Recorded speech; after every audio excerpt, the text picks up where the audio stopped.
શકો, બરાબર છે। આપણે એ હેતુથી અહીંયા ભેગા થયા છે, તો આપણો આ હેતુ જે છે એ પાર પડવો જોઈએ। મને મળવા આવું અને મારું તમને મળવા આવું સાર્થક ત્યારે જ થશે કે જ્યારે તમારો જે તે પ્રશ્ન છે એ પ્રશ્નનો કંઈક નિકાલ આવે, સુખદ નિકાલ આવે। તો તમારા જે તે વ્યક્તિગત પ્રશ્ન હોય એ તમે કોઈ શોખ રાખ્યા વગર તમે મને પૂછો, બરાબર। હું એનું તમને માર્ગદર્શન આપીશ અને ગાઈડલાઈન તમને કરી આપીશ। ઓકે, આવું બોલો, તમારો શું પ્રશ્ન છે? ઉપાસની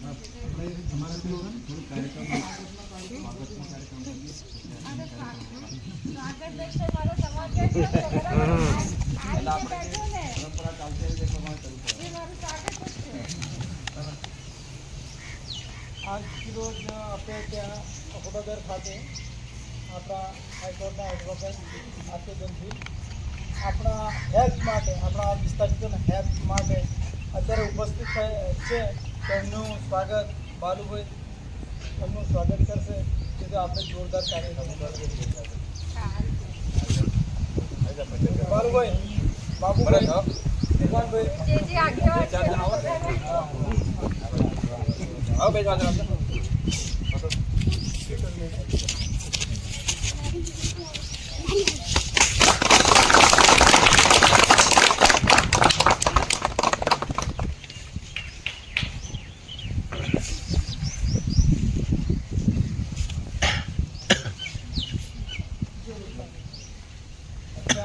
એના સાથી મિત્ર આપણે બીજા વાળા પેટા છે, એમનું પણ સ્વાગત આપણે।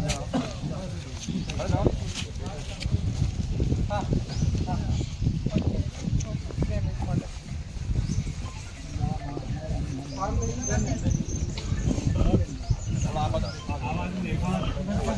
આપા દેખાવ દેવા જરા।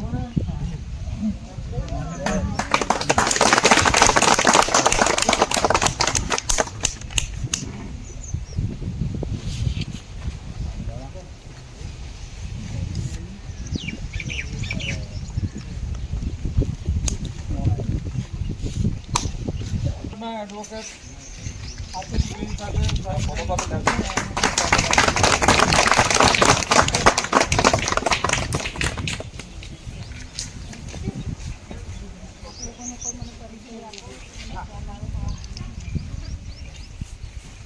હવે બધા મને તો ઓળખતા જ છે, હું આને બધાનો પરિચય આપી દઈશ। મારું નામ છે પ્રવીણભાઈ તળી, પરસોલી વસાણા। અત્યારે મિત્રો તમે બધા જાણો છો કે હું મારી કામગીરી શું છે, મારી નર્મદા સર્કલ સુરક્ષા પ્રેસિડેન્ટ તરીકેનો હોદ્દો છે। અને અમારા સાથી મિત્ર છે ભગવાનભાઈ, એમને અત્યારે નર્મદા અસરગ્રસ્ત સંઘર્ષ સમિતિના પ્રમુખ આપણે એને નિયુક્તિ કર્યા છે। તો ભગવાનભાઈ થોડું પરિચય આપો। મને ખ્યાલ આવે અમારા નવનિયુક્ત પ્રમુખ ભગવાનભાઈ કાંતિભાઈ તડવી, નૈવતાર સાવલી, મૂળગામ મોકડી, તાલુકો તિલકવાડા, જિલ્લો નર્મદા। આમાં જે દીકુભાઈ આપણા પ્રમુખ હતા એ ડેટ થઈ ગયા પછી કામ ચલાવ પ્રમુખ તરીકે હું બધું કામ સંભાળું છું।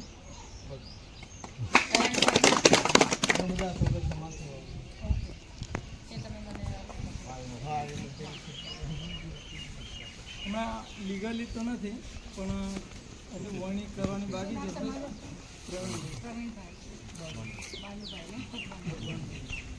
બાલુભાઈ માટે અને પ્રવીણભાઈ માટે અને ભગવાનભાઈ માટે જેમણે ખરેખર આટલું સરસ આયોજન કરીને આપણને બોલાવ્યું કામ માટે છે, બરાબર છે। એમના આ જે પણ કાર્ય કર્યું એની માટે આપણે એમણે આયોજન ન કર્યું હોત તો તમને લોકોને કોન્ટેક્ટ ન કર્યો હોત, ન બોલાવ્યો તો આપણી આમ ખાસ નથી, બરાબર છે। ઘણા બધા એવા તારલાઓ હોય છે જે તમને નહીં ખબર હોતી કે તમારી પાછળ સમાજમાં કોણ કામ અને આજે હું તમારી સામે અહીંયા ઉપસ્થિત છું, બરાબર। તો હવે અત્યારે આપણે કાર્યક્રમ ચાલુ કરીશું કે કોને કયા કાયદાકીય રીતના પ્રશ્ન થઈ રહ્યા છે। તો હું મારી તરફથી તમને ખરેખર હું અભિનંદન પાઠવું છું કે મેં તમને કીધું અને તમે મારી વાતને માનીને અને માન આપીને જે આ મિટિંગનું આયોજન કર્યું એ બદલ તમારો ખૂબ ખૂબ આભાર. અને તેના જે પણ પ્રશ્ન હોય એ મને ઊભા થઈને અહીંયા આવીને જણાવી શકે છે અને જે તે પેપર્સ લાવ્યા હોય એ પેપર દ્વારા પણ આપણને જણાવી શકે છે. બરાબર, તો આપણે કાર્યક્રમની શરૂઆત કરીએ. એક ધર્મ પહેલાં આપણે ચર્ચા કરી લઈએ પહેલાં, પછી આપણે વ્યક્તિગત જે કંઈ પ્રશ્નો હોય તે આપણે રજૂઆત કરીશું. પહેલાં આપણે જનરલ પ્રશ્નો આપણે રજૂઆત જનરલ કરીએ. પ્રશ્ન એટલે બધાને વાકેફ તો છે જ, પણ તેમ છતાં આપણે એની ચર્ચા કરીએ. ભગવાનભાઈ, જનરલ પ્રશ્નને આપણે વાત કરીએ. થોડોક તાપ આવે છે.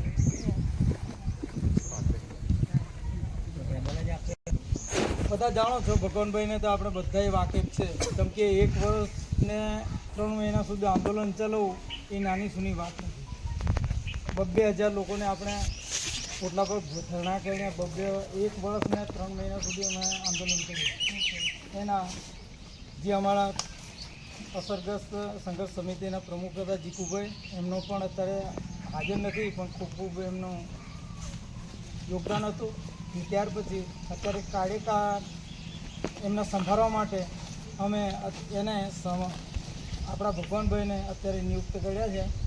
એ પણ ખૂબ સારું યોગદાન આપે છે અને એની સાથી મિત્રો બાલુભાઈ, હું છું, બધા મિત્રોનો ઘણો બધો સહકાર છે. અને આપણે એક જ વસ્તુ છે કે આપણે નર્મદા અસરગ્રસ્તોને વિવિધ પ્રશ્નોથી વંચિત રહી ગયા છે. તો એના માટે જ આપણે આપણા સુખદ પરિણામ આવે એના માટે આપણા એડવોકેટ મેડમને બોલાયા છે, આપણા હેલ્પ માટે આવ્યા છે. તો જેટલા પણ પુરાવા લઈ આવે, જેને પણ જેટલી જરૂરિયાત છે, જે કંઈ ખામીઓ છે એ પુરાવા સાથે મેડમને આપશું તો એમને વધારે સરળતા રહેશે. જે એમાં પુરાવા જે આપો છો એમાં પૂરતા પુરાવા આપજો, જે તે હોય તે. ને ના હોય તો પછી આગળની વ્યવસ્થા એમને આપણે પુનર્વસવાટ એજન્સી મારફથી મળી જ જતી હોય છે, એટલે મળી જશે. તો હવે જનરલ પ્રશ્ન માટે હું અમારા ભગવાનભાઈને હું વિનંતી કરીશ કે જનરલ જે પ્રશ્ન છે એના વિશે થોડી માહિતી આપશે. નમસ્કાર. મારે બધા વતી ત્રણેય રાજ્ય વતી જ પ્રશ્ન આપણે આજ લગીને લડ્યા છે. હડતાલો બી કરી, રેલીઓ કાઢી, ગાંધીનગર બી ગયા, છતાં આજ સુધીનું કોઈ પ્રશ્નનો નિકાલ આવેલ નથી. એટલે છેલ્લે અમે હમણાં વચમાં 4 તારીખે કોર્ટમાં જે વકીલની સલાહ લેવા અમદાવાદ ગયા, પણ ત્યાં બી અમને સંતોષકારક જવાબ ના મળ્યો. એટલે પછી ત્યાં બાલુભાઈના કોન્ટેક્ટથી તમારો સંપર્ક થયો. એટલે પછી આજે અમારો વ્યક્તિગત પ્રશ્ન તો બેન દરેકના જ છે. આ તમે જોયું છે હમણાં આવેલા નથી રસ્તાના ઠેકાણા કે નહીં પાણીના ઠેકાણા, એ વ્યક્તિગત પ્રશ્ન તો છે જ, પણ આ સમૂહ જનરલ ત્રણેય રાજ્યનો પ્રશ્ન છે. આ લેખિતમાં છે. એમાં જે તે વખતે અમે 2015માં 16-17માં 1 વર્ષ 2 મહિના અને 3 દિવસ ઉપવાસ આંદોલન કેવડિયા સોથરા પર કર્યું હતું. ત્યાં આપણા ગુજરાતના માન્ય શિક્ષણ મંત્રી ભૂપેન્દ્રસિંહ ચુડાસમા, ભરતભાઈ પંડ્યા, માજી વનમંત્રી શબ્દભાઈ તરવી, શબ્દચરણ તરવી, પછી જસુભાઈ ભીલ, પછી આપણે જિલ્લા કલેક્ટર લીલામા સાહેબ, પછી પોલીસવાળા, આમની બધા પ્રેસ મિત્રો, આમની વચ્ચે આમણે જાહેરાત કર્યું બધાની વચ્ચે કમસે કમ 2-3 હજાર અસરગ્રસ્તોને હતા.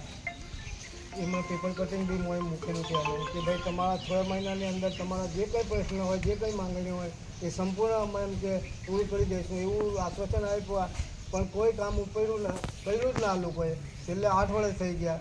પછી અમને 22માં અમે ફરીવાર ઉપવાસ પર બેઠા. ત્યાં અમને કેવડિયા ના બેસવા દીધા પોલીસ તંત્ર, તિલકવાડા તાલુકામાં ત્યાંય પોલીસે ના બેસવા દીધા. એટલે અમે છેલ્લે અમારા જે સ્વર્ગવાસ જીકુભાઈ પ્રમુખ હતા પહેલાં, એમના ઘરે શિરા વસાતમાં બેઠા. અહીં 7 મહિના બેઠા. 7 મહિના પછી ત્યાં બી સમાધાન આ જ થયું. રામસિંહભાઈ રાઠવા સાંસદ સભ્ય, પછી શબ્દસણભાઈ તરવી, અભયસિંહભાઈ